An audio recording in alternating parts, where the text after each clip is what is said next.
Hello and welcome to Tech Talk, the Banker's video series on all things fintech. I'm Joy Macknight, Technology Editor at The Banker, and I'm here with Dave Van Niekerk, founder and CEO of MyBucks, a fintech company working to improve financial inclusion mainly in Africa. Dave, thanks so much for joining me today. Thanks, Joy. I just wanted to sort of find out a bit more about MyBucks and how you really push forward the idea of virtual financial inclusion. Cool. So it's really very simple. And Africa's got more than 1 billion people on the continent. Last year, credit card transactions in Africa alone were only 1.7% of the world's credit card transactions.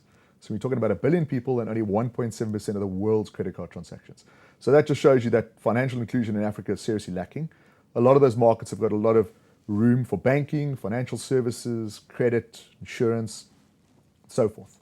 So mobile money wallets and fintech is the way of the future. There is no other way to do it. You can't service a population that size in remote areas as geographically spread without using technology. There's no other way to do financial inclusion in Africa. So we're doing that. We're putting technology down on the ground. We're executing effectively in 12 countries at the moment. We've got banking licenses, credit or financial services licenses, and we're basically using algorithms, apps on people's phones, even USSD, which is an old type of SMS technology for people to be able to access financial services. And so far, so good. So where are you seeing the greatest take-up in Africa? So it's interesting. There's a bit of a convergence of internet penetration on the one hand, smartphone penetration, and then this whole fintech wave that's sort of coming along. And it's not just fintech in Africa. It's e-commerce that will come in. It's the entire sort of online sort of tech side that's still going to boom in Africa. As the online penetration comes on, as internet becomes more freely available, as cell phones and smartphones become better, because everyone's got a cell phone, but not everyone's got a smartphone. So they say in the next 3 to 5 years, we're talking 200 to 300 million more smartphones going into Africa, which is like an increase of 30% across the continent. And so we're seeing more of a take-up at the moment in the more driven economies where technology is driving. It's a Kenya, it's a South Africa, and ironically enough, spreading into the other East African markets, like even Uganda, Rwanda, where it's a combination of mobile network operators, financial services players like ourselves, banks, mobile money wallets, all coming together. So it's going to be an integrated world. Okay, and what are the challenges to rolling out operations in Africa? So lots. That internet connection is part of it. So internet connectivity is expensive still in Africa. Data is extremely expensive for African people as a whole. And you think about in the old days where governments were planning infrastructure for their economies, they'd be like, where do we put the roads? Nowadays, we need to be thinking as regulators, where do we put internet? Because the more connected we make our world in our country, the more connected they are to the world, the better it is for them. So we've got to think of that as the infrastructure base. Technology needs to be. So that's key for us, is being able to get more and more internet penetration into those markets, and obviously more cost effectively, because it doesn't help saying you're going to serve the middle to low income category or the poor in Africa, in remote areas in Africa, if there's no internet and if the internet's too expensive. So those are the barriers. It's the cost as well as the availability of it. Obviously, trained professionals are still a resource issue for us, trying to get enough developers, people that understand Africa and understand system development and programming. Even on the artificial intelligence side, when we're building algorithms, getting the right people on board to be able to design those that sort of understand Africa.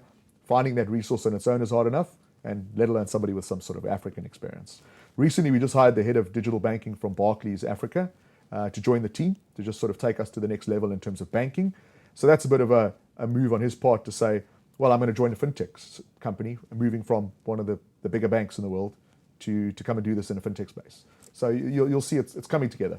Okay, and you talked a lot about the opportunities as well, but what I'm wondering is really there's all this burgeoning fintech activity in Africa. How do you see that developing? I think a lot like the rest of the world. There's going to be a couple of spectacular blow-ups. 80% of those fintechs are not going to make it. 20% are going to make it and 10% are going to be successful. And because it's about execution. So everyone's got great ideas. As we speak today, there's probably been 10 more fintech startups that have launched. So great ideas, good technology being developed, but it's about starting a business. If you've got access to capital, do you understand running a business as well as developing and systems and programming? So a lot of that is, you need a bit of a combination to be able to make it successful. So there's a reason we listed in Germany was because we needed to get that credibility for regulators, that we had access to capital markets.